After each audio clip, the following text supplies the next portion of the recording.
This is Rustin with Metalholic Magazine and Mojo Radio.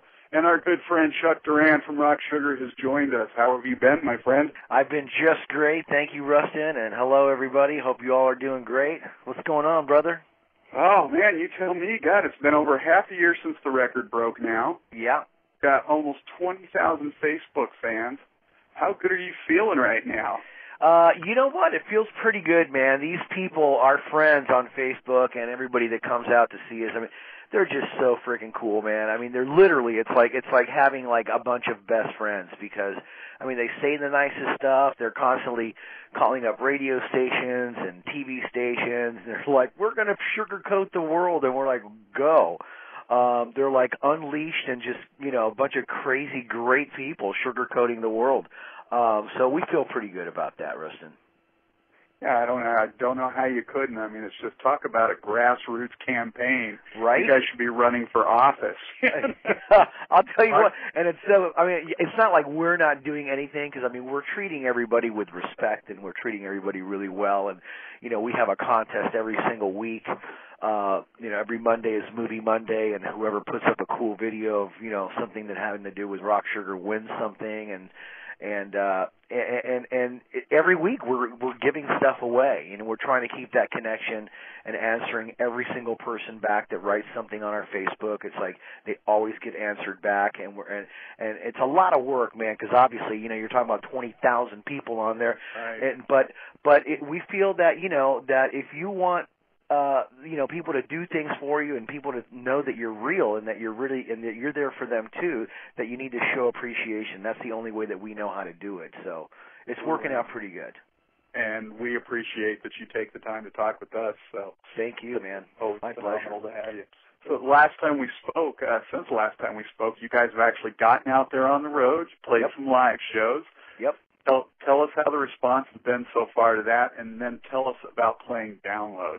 I will tell you that, man. And first of all, I got to tell you that it's this band, everything that we do is like a huge surprise to us because it's like, seriously, we put a project together to have fun and to basically just get out there and have some fun, you know. And it's turned out to be so much more fun than we could ever even anticipate. But beyond that, it's like we freak out, man, because it's like, you know, we live in California. Nobody knows who we are here in California, by the way. It's like, it's really funny. But as soon as we step foot, like, you know, we just played with the Scorpions in Memphis, Tennessee, and Rat. And, you know, every time we go out to Memphis, you know, 5,000 plus people come out to see Rock Sugar. And we had the promoters telling us, man, we're getting so many calls about you guys. You know, even though the Scorpions and Rats are playing, it's like a lot of people are calling about Rock Sugar. We're like, wow, this is great. So every time we go out there and we hit the stage, there's like this huge crowd. And we're just like, oh, my God, how did these people know about us? And same thing happened with Download, Rustin. We went out there. We were excited about going there because, you know, I mean, getting to play, you know, and just being a part of, you know, such a huge caliber of bands that were playing that weekend was just like, you know, a dream come true for anybody who plays music. And we went out there and we hit the stage. And we were all floored. I mean, we could not believe how many people. We were playing in this gigantic tent, and the tent overflowed all the way out to, like, you know, the merch stands, and you couldn't even see people. Like, you couldn't even see the behind, you know, where the whole thing ended. And it was just like, holy crap. And everybody with their fists up in the air, and they totally knew the words to the songs. I mean, we're just like, this is insane. So, I mean, every time we go and play somewhere, we just freak out, man. Well, and Round and Separated, you got to play with Rat. Did you guys actually play that track, or? You know what, man? I'll tell you a funny story about that, and we didn't. And typically, if we're like, you know, when we played with Vince Neil, we didn't do the Kickstart Your Rhapsody tune because it has his Kickstart Your Heart. And I mean, just out of respect, we tried to, like, not do any of the songs that they're going to do because, maybe we wouldn't like somebody doing that to us. And so we just feel that we did be disrespectful to, to play their song. Although, when we played with Vince Neil, the first thing he said when we walked off stage was, "You guys are badass." They were watching us from the side of the stage, and we were like, "All right, man, Vince loves us." And it was great playing with Rat too. But I've met Stephen Pearcy quite a few times, and I remember I went up to him and I said, "Hey, Stephen, man, Chuck Duran here. You and I had dinner and stuff with Fred Corey of Cinderella one time at the Katana in Hollywood," and he's like, "What's Katana?" I'm like, "Dude, it's that sushi place on Sunset that everybody knows." And then he grabs my towel and he starts wiping his face with it because it's very hot in Memphis, by the way. So not only did he not remember me or the event, but he stole my towel. That's my Stephen Pearcy Rat story. And then he did follow by saying, "What the hell did you guys do to that song, man?" Because we played some other song, and I guess he just heard like the end of it. He's like, "That was cool." But that's about it, man.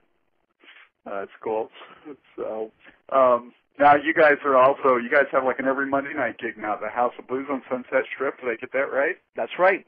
Every Monday night at the House of Blues, big party. Everybody in the Los Angeles area, come on down. It's $5 to get in and $5 drinks all night long. You can't beat that in Hollywood. Wow. I see. I'm going to have to get down there now because Lord knows when you're going to get up to my neck of the woods. Dude, so. I'm telling you, if you're ever out here, you are VIP'd all the way, brother. I mean, we're going to have you sound check with us. We'll give you a tambourine or something. There you go. So, doing the live shows so far, which songs have you not tackled live yet? There are no songs that we have not tackled live yet. Played them all, huh? Absolutely. We've played them all. I mean, we alternate. There's a few songs that we alternate, but we have played them all. And the cool thing, man, is that it's hard for us to gauge, okay, what songs are the most perceptive because everybody, like, after every song, they go crazy. So you're just like, wow, I guess they like that one too. How could they not, right? I guess. I mean, that's what happens when you take, everybody's favorite songs and you smash them together, right? Right. Right. And getting back to Download for a second, did you get a chance to check out any of the bands, and who were you really impressed by? Man, I'll tell you what. We played with a band, and I think they went on like right after us or something like that. Where's my sheet of paper here? I had some great notes. Oh, with Hailstorm. And Jesse tells me that you're really good friends with them, right? Yes, I am. Cool. They're our Artist of the Month for August, as a matter of fact, on Mojo. Dude, I got to tell you, man, we checked them out. They blew us away. And then we got a chance to say hi, and they're just like a great bunch of people, and we hung out a little bit. And actually, we kept running into each other no matter where. After we left Download, we kept running into each other like stores and stuff like that, which was really odd, but it was very, very funny. We loved those guys. And then, of course, we had to like jet out to go do some other stuff, but Alex, our drummer, stayed on Sunday to catch all the other bands, Aerosmith and Slash and some of the other bands, and he said that they were just all amazing. We had done this big a cappella thing during one of our interviews at Download where we sang some Queen stuff a cappella, and apparently, all throughout Sunday they were playing it over and over again and talking about Rock Sugar and then they played us singing a cappella. So it was pretty neat. Didn't get to see that. Well, that's absolutely awesome, though. And, Hailstorm, great people. And can Lizzie sing or what? Oh, my God, she's insane. When she came out on stage, she starts off with this a cappella thing, it is just her holding, like, this note, and we're like, okay, who's playing that? Like, who's, because, I mean, we just couldn't believe that she was just like, nonchalant, just walking up on stage holding this note forever, and finally she held it for so long that the crowd just started going insane. They were like, yeah! And we were like, yeah! Really, really, very, very, just a great band, great songs, great vibe, great energy, and great people. We loved them.